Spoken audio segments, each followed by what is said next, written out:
Welcome to The War from Boise, Idaho. This is your host, Adam Graham.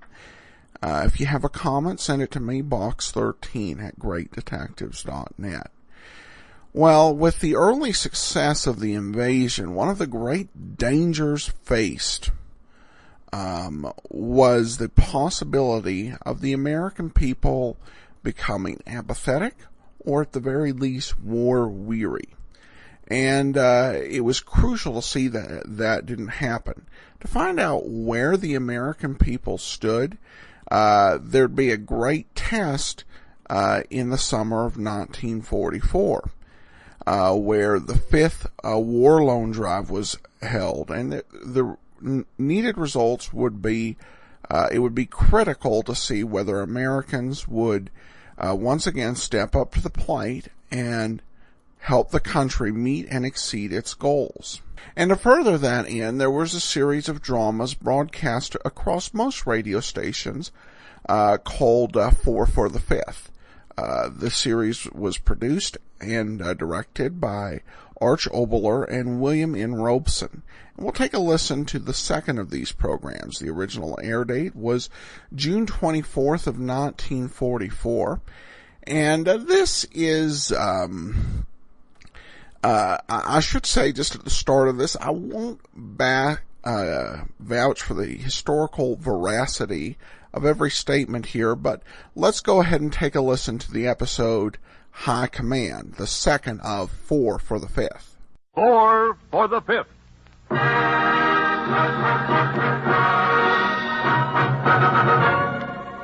Four radio programs for the 5th War Loan, produced by Arch Oboler and William N. Robeson for the United States Treasury.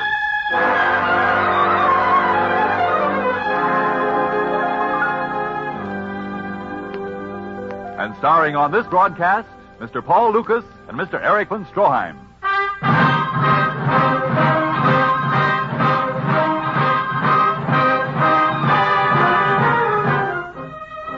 This is a war not only of men and machines, but of ideas.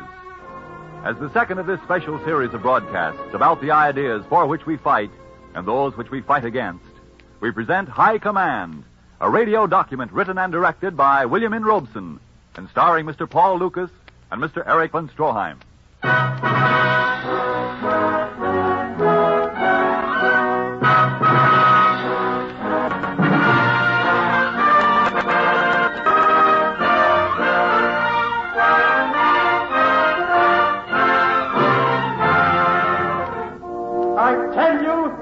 Days are over when a lance corporal can assume the position of a Napoleon.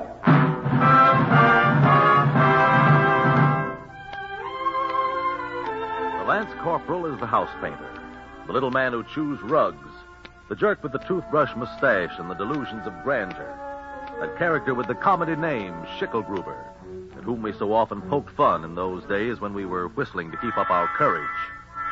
But those words you just heard were not uttered by a brave radio commentator or a bellicose columnist safe behind our eastern sea frontier. They were spoken to Hitler's face by the former commander-in-chief of the German army, Field Marshal Walter Heinrich Alfred Hermann von Brauchitsch. The days are over when a lance corporal can assume the position of a Napoleon.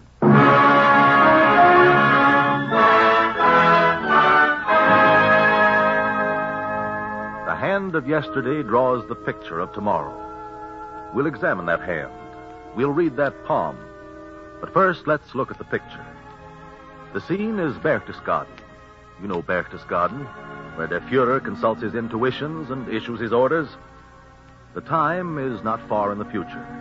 Next week, next month, certainly we hope by the end of this year. The characters... Field Marshal von Rundstedt, Field Marshal von Bock, and Herr von Brauchitsch, mein Führer. Von Brauchitsch? I dismissed him 2 years ago. Nevertheless, he is here with the others. Send them away. That will be impossible, Adolf. Why? They are not unaccompanied. What do you mean? A battalion of the Reichswehr with them. Where are my elite guards? They have been relieved for the time being. Treason! They dare to threaten me? They say it is a protective measure. You have used the word many times, Führer. Don't they remember how von Fritsch died in Poland? Doesn't von Brauchitsch remember what I did to him? Don't they know that with a single command I can have them all... Their men surround the villa. Show them in.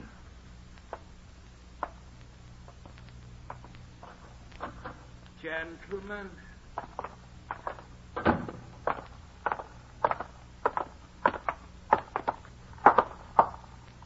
What is the meaning of this? We represent the High Command. The High Command? You? Where are my loyal generals? Where's Milch? Where's Rommel? Trying to stop Eisenhower at the Rhine. Where's Keitel? Probably running away from the Russians in Poland. And Kesselring can't hold the Brenner Pass for another 48 hours. Sign this. What is it? Your resignation. Or if you prefer, your abdication. Traitors! Ragtag and bobtail of an outworn caste system. Worthless clowns! My intuitions. Why didn't I listen to my intuitions?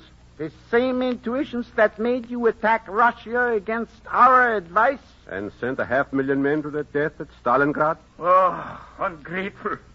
Monstrous. When the German people hear of this... The German people will take orders from the man who carries the gun. History has never witnessed such perfidy. Hitler, your knowledge of history is as inadequate as your intuition in military matters. In 1918, General Ludendorff was compelled to make the same demand of the Kaiser, and for the same reason. The United Nations will not make peace with you or the Nazi Party. Both must be liquidated at once. And the High Command will be free to negotiate peace, which will leave our army intact and the Reich uninvaded, just as we did in 1918. We have lost nothing that we had when we started, and we will be strong enough to attack again in 25 years. But we can do nothing as long as you remain as Reichsführer. Hermann, my faithful friend, my old comrade, what shall I do?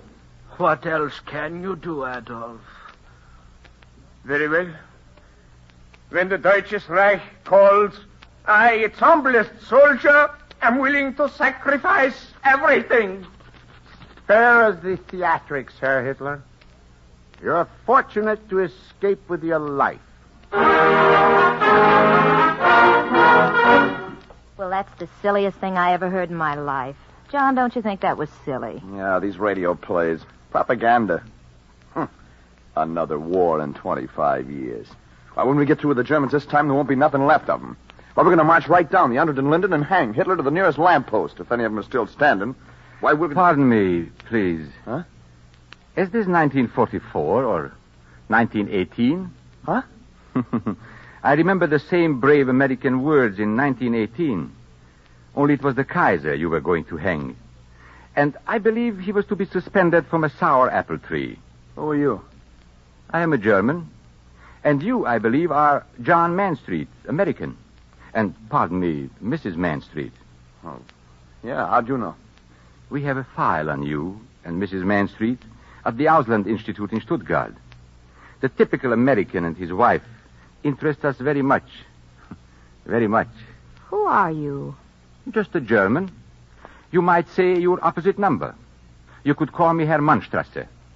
Are you a Nazi? I am a good German. Well, does that mean you're a Nazi? Of course. Then I don't want to have anything to do with you. Come on, Mary, let's get as far away from these guys. Now, isn't that a typical American attitude? Hide your head in the sand. Walk away from the unpleasant. We Germans are different. What we like least, we learn the most about, so that we can defeat and conquer it. For instance? The United States of America, for instance. Are you kidding? Listen, we beat the pants off you Heinies in 1918, and we're doing the same thing right now. It gives me a great joy to hear you say that. Why? Because as long as you and your fellow citizens act and think as you did in 1918, we will win the war. What? Nonsense. Just as we did in 1918. Hey, now, wait a minute. Let me get this straight. You won the war in 1918? Certainly. Brother, I've been reading the wrong history books. That's wholly possible. They concern themselves more with names and dates than with economics. Economics? Why, we made you pay for that war. And you got in such a bad financial jam, we had to send our own experts over to straighten you out. Yes, that's your side of the story. And don't forget the wave of Christian compassion that swept your country for poor, defeated Germany. You are such naive Dummkopf. Listen the way Germany handles money. Listen to how your dollar diplomacy failed to work. Germany must pay for the war. Germany must pay to the last penny. Germany must pay to the last sou. But how much? 40 billions. 75 billions. 120 billion. How much? That was the question. How much for the leveled villages of France? How much for the hulls of British ships rusting on the bottom of the sea? How much is a dead Belgian baby worth?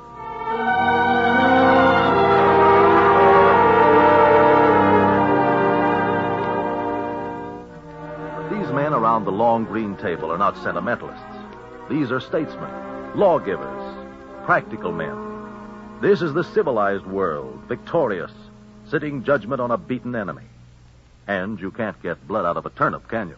We'll settle for $15 billion. It is too much. We can never pay. You gentlemen forget that we have fought a war on two fronts. We are bled white. The flower of our manhood is gone. Germany is beaten to the dust.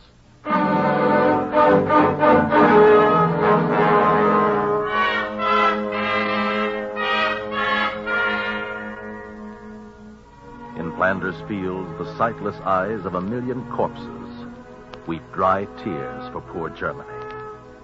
And the poppies bow in a breeze that whispers, scrap of paper, scrap of paper.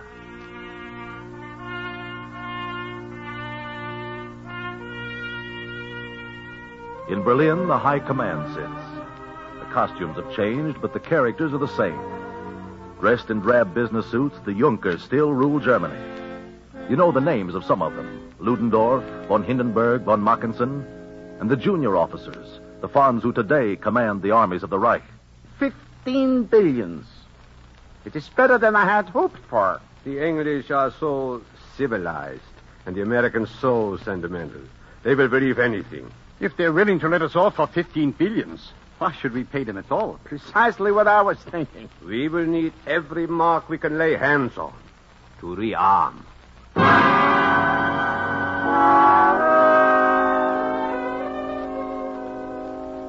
It's an incredible story.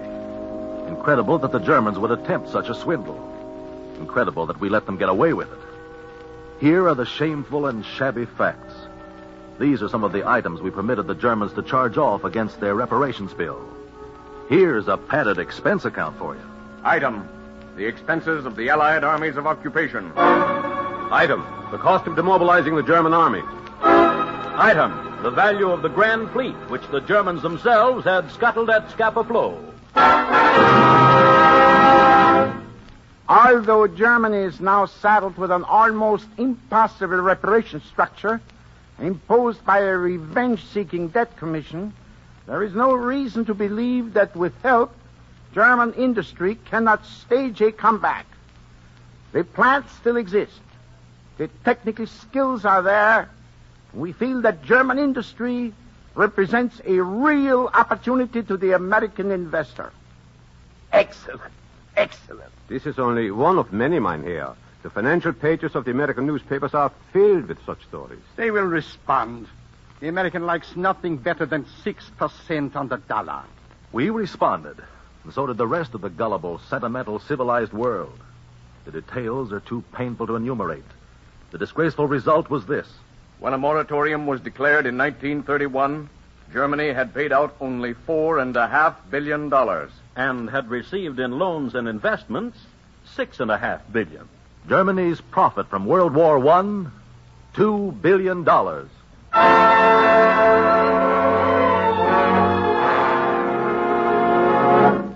So, you see, we really won the war. But it's unbelievable. It is true, though. That double-crossing Hitler? Ah, Mr. Mansfield, you do the Führer an injustice. We managed to solve the reparations problem before he came into power. You see, we managed to convince you that the only way your investments could be saved was by canceling reparations. And you persuaded England and France to declare the moratorium. We are grateful to you for that. And for your gift of several $1 billion. What do you mean? The American investments in Germany. Naturally, as soon as he came into power, the Führer canceled them. What? Oh, yes. We've built quite a few submarines and planes and tanks with your money.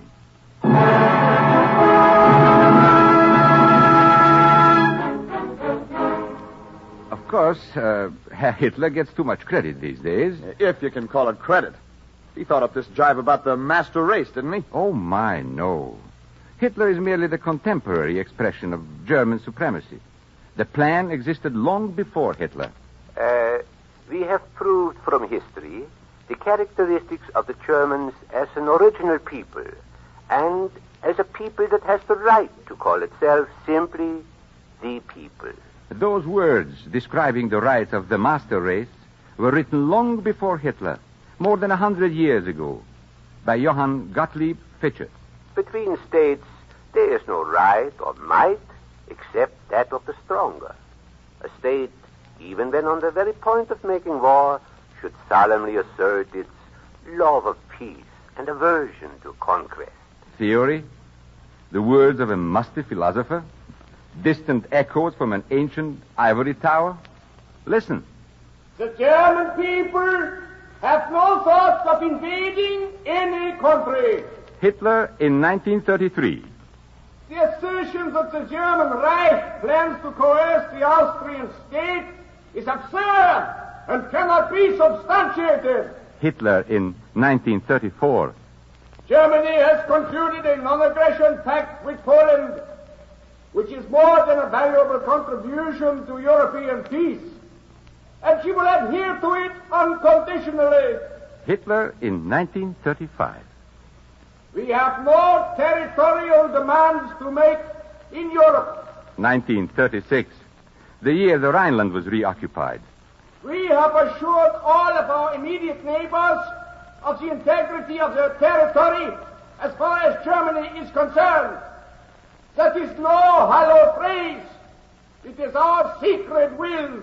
1938, the year of the Anschluss, the invasion of Austria. We have but one wish, that in the coming year we may be able to make our contribution to this general pacification of the whole world. The Führer in 1939, the year we seized Czechoslovakia and invaded Poland. Even when on the very point of making war, assert love of peace, aversion to conquest. You see how well we Germans learn our lessons?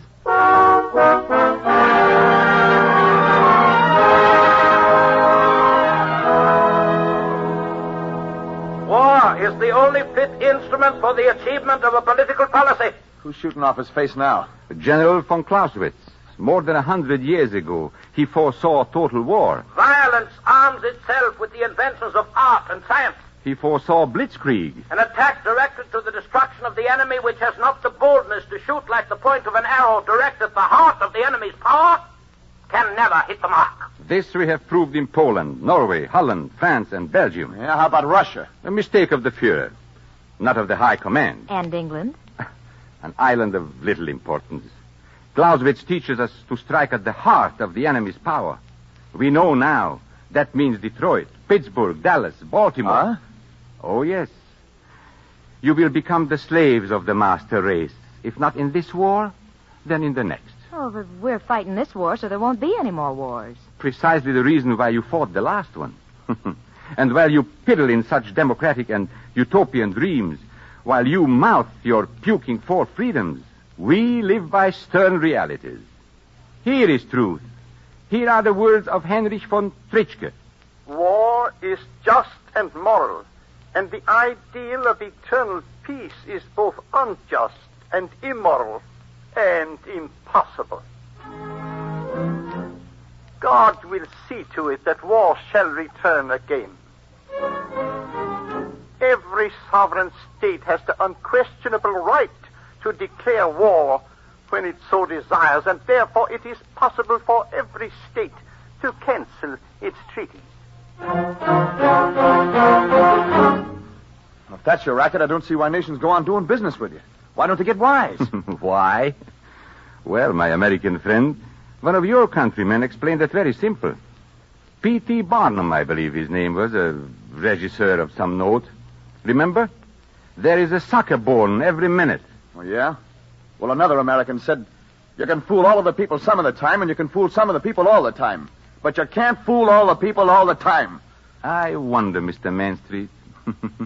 I wonder. Our Führer has always insisted on telling big lies. He believes that the bigger the lie, the more people will believe, at least some of it. It is a very efficient system. Look how well it works in your country. Well, what do you mean? The lies you believe about your Jews and Negroes and Mexicans and Catholics. All your minorities. We've helped to plan those lies. And after this war is over, we will see to it that your tensions, your hatreds and prejudice are kept alive. It will make you so much softer when we attack you again. Why are you telling us all this? Because you won't believe it. Listen, chum, there isn't going to be any next time. You've had 2 tries at this world domination racket, and when we get through with you this time, you'll be through. Ah, but you have a saying, the third time is the charm. There isn't going to be any third time, I tell you. Those are brave words now. But do you soft-hearted and sentimental Americans know what your invasion will cost?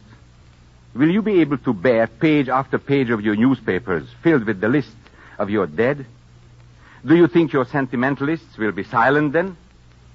Even now, your country is divided.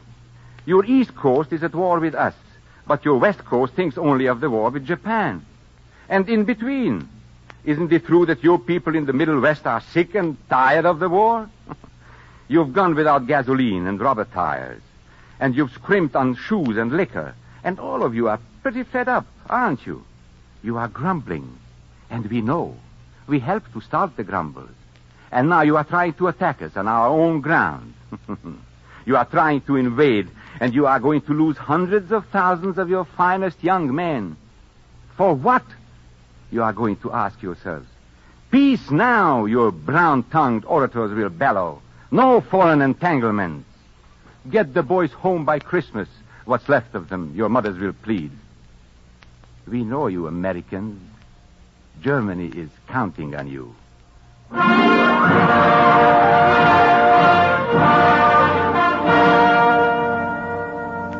The scene is Berchtesgaden again. The time is in a not-too-distant future.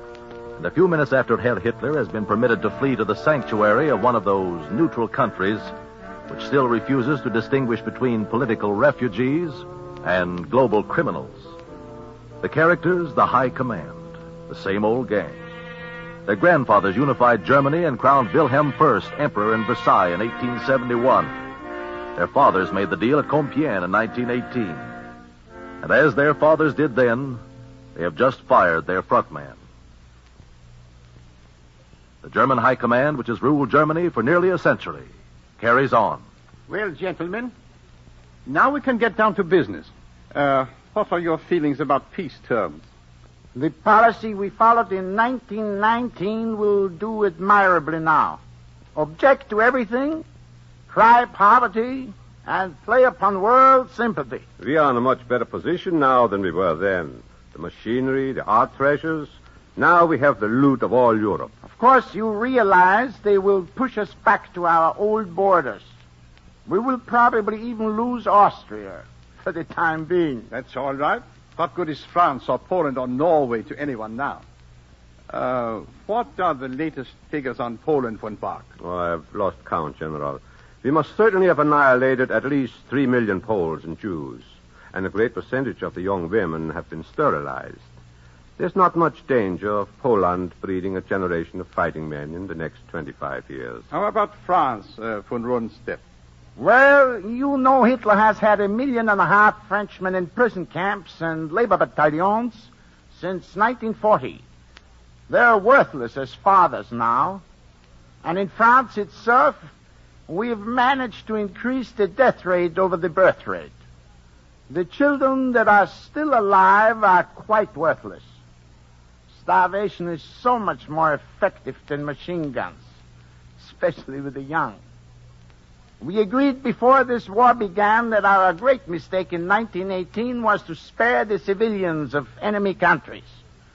We agreed that it would be necessary to destroy at least a third of the inhabitants of occupied territories. I believe I can safely say that this has been done. There's no doubt about it. Good, good. Now, here within the Reich, I think it will be advisable to continue with the sex freedom introduced by Herr Hitler. We must breed a sufficient number of strong young men so that in 25 years we will be in a position to resume our campaign for world domination. We'll have to go carefully with that. We'll need the sanction of the church for the next few years. Don't worry. There are ways. Nudism and strength through joy were very successful before. You can always describe license as freedom and modernism. I don't think that it's too early to review the mistakes we made this time and to face the hard facts of our present position. The United States is now the greatest sea power in the world, yet even the British Navy alone kept us from invading England. We must build a great navy this time. You think they will let us? They forbade us to rearm before, but we found a way then. We will find a way now. But there is one mistake we must not make again. What is that, General? That was the fundamental error we made this time. We should have realized from the first that the United States would be the heart of Anglo-Saxon power. Then the United States must be defeated the next time. Certainly. The unpleasant truth is, gentlemen, no nation can hope for world domination unless it controls the vast resources of the United States. Agreed. Our strategy must be directed toward America. And doubly intensified. We must not make the same mistake.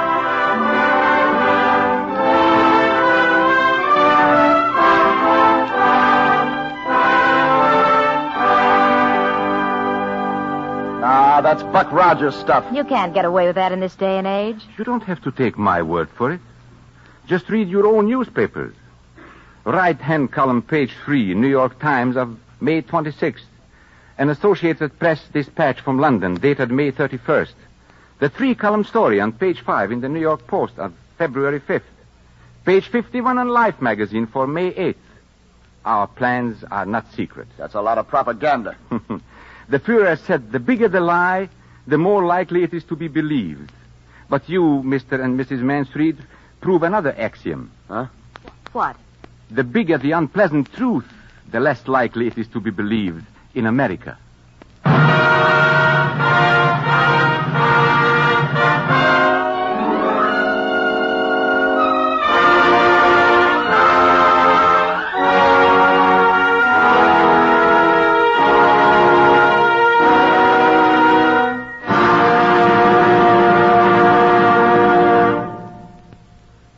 Ladies and gentlemen, you have just heard Mr. Paul Lucas and Mr. Erich von Stroheim in High Command, a radio document written and directed by William N. Robeson, with an original musical score composed and conducted by Wilbur Hatch.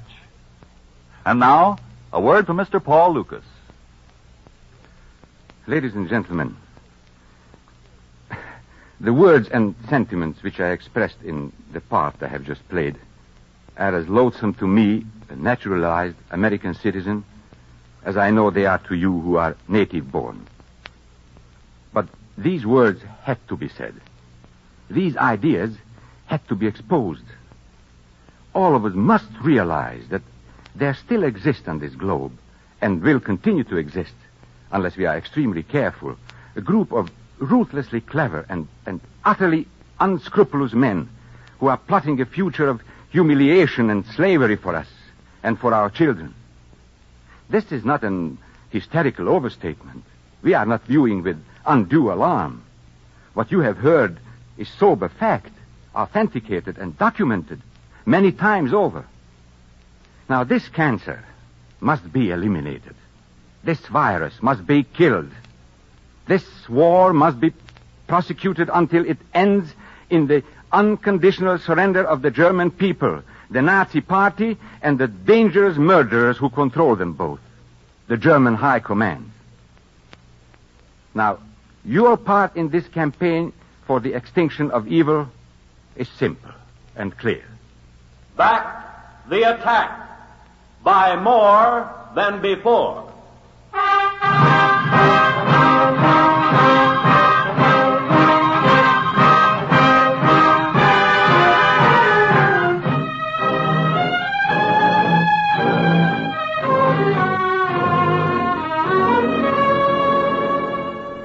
This has been the second of 4 radio programs for the Fifth War Loan, produced by Arch Oboler and William N. Robeson for the United States Treasury. Consult your local newspaper for the broadcast time of the third of this special series. The play, I Want to Go Back, written and directed by Arch Oboler and starring Mr. Fred McMurray.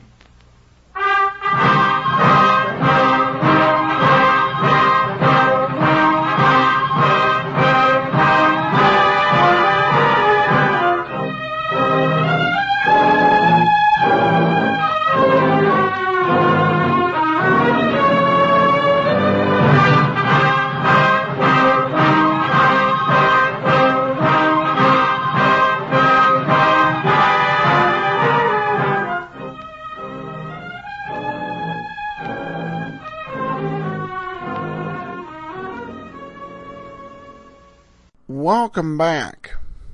Well, as I said at the start of the show, I couldn't vouch for everything in there. The main thing that stood out to me that was somewhat off was the way Clausewitz was treated. Clausewitz was a 18th and 19th century Prussian soldier. When Prussia surrendered, actually traveled to Russia to fight Napoleon, and just a generally respected strategist.